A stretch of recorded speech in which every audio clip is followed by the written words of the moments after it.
বেশি চালাক মানুষের একটাই সমস্যা, তারা সব কিছুই বোঝে কিন্তু আপনি যে তাদের চালাকি বোঝেন সেটাই তারা বোঝে না। হ্যাঁ, এটাই সত্যি। আসসালামু আলাইকুম এভরিওয়ান, সবাই কেমন আছেন? আজকে একটা কাজের ব্লগ নিয়ে চলে আসলাম। তো প্রথমে যে কথাটা বললাম সেটা অনেকের ভালো লাগবে, আবার অনেকের ভালো লাগবে না। তবে যাদের ভালো লাগবে তারা অবশ্যই ভালো লেগেছে কিনা একটা কমেন্ট করে জানাবেন।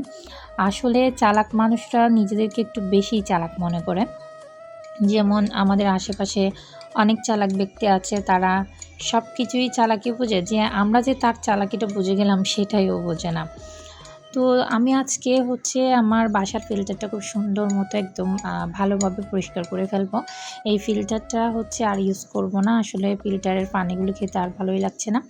আমরা এখন ইদানিং যে বোতলের পানিগুলো পিউরিট করা ওগুলোই খাবো। এই ফিল্টারটা ইউজ করা বাদ দেবো, কারণ আসলে বিল্ডিংয়ের পানিতে আয়রন একটু বেশি। সো ফিল্টারে যে পানিগুলো দেওয়া হয় ওই পানিগুলো ঠিকই পিউরিট হয়, কিন্তু ফিল্টারের ভেতরটা একদম বেশি ময়লা হয়ে যায়, এমন লালচে ভাব হয়ে যায়। এগুলো দেখলে আসলে চোখে পানিটা খেতে একদমই ইচ্ছে করে না। সো যেটা চোখের দেখা দেখতে পাচ্ছি পানিতে এত এত আয়রন, সেগুলো আর খেতে কেমন জানি একটা লাগে। সো ভাবলাম যে ফিল্টারটা একদম সুন্দর করে পরিষ্কার করে নিয়ে এটাকে সেল করে দিব। ফিল্টারের মধ্যে আপনারা যদি মেডিসিন ইউজ করে খেতে চান, তখন আপনারা চেষ্টা করবেন যে ফিল্টারের পানিগুলো ছাঁকনি দিয়ে খুব ভালো মতো ছেঁকে নিতে। আমাদের ফিল্টারে ছাঁকনি কিন্তু ৩-৪টা আছে, তারপরও আমরা ৩-৪ বার করে ছেঁকে পানিগুলো ফিল্টারে দিতাম। এটা একদম অটোমেটিক ফিল্টারটা, যেটাতে পানি ফুটিয়ে দিতে হয় না, ফোটানোর প্রয়োজন নেই। ওটাই ইউনিলিভারের একদম হাই কোয়ালিটির ফিল্টারটা ছিল এটা।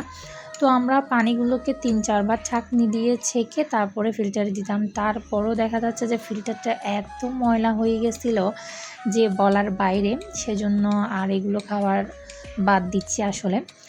এগুলো আমরা চোখে দেখে খাওয়ার একদম অনুপযোগী হয়ে যাচ্ছে এরকম। ফিল্টারের ভিতরে যেখানে আমরা পানিটা দিই ওই ফিল্টারটা একদম চোখে দেখা যায় না। এটা ভিতরের পার্টটা, সেজন্য এটা একদম পরিষ্কার আছে।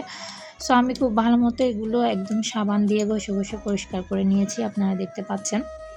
বাসাবাড়িতে আসলে যারা থাকে তারাই পানি নিয়ে অনেক দুর্ভোগ পোহাতে হয়। এখানে আসলে শহরে এই গ্রামের বাড়িতে যে ডিপ টিউবওয়েলগুলো বসাতে পারে ওগুলো বসাতে দেয় না। আমাদের বিল্ডিংয়ের মালিকও কিন্তু এই ডিপ টিউবওয়েলগুলো বসাতে চেয়েছিল, কিন্তু উনি ডিপ টিউবওয়েল বসানোর সময় কেস খেয়ে গেছিলো। সো আর ডিপ টিউবওয়েলটা ভালো মতো গাড়া দিতে দেয়নি।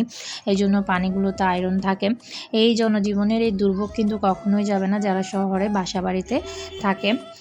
সো আপনারা সবাই অবশ্যই আমার ভিডিওটা যদি পুরো দেখে থাকেন কমেন্ট করে জানাবেন কেমন লেগেছে, আর পরবর্তী ভিডিওটা দেওয়ার জন্য একটু অনুপ্রেরণা দিবেন। আসসালামু আলাইকুম, সবাই ভালো থাকবেন।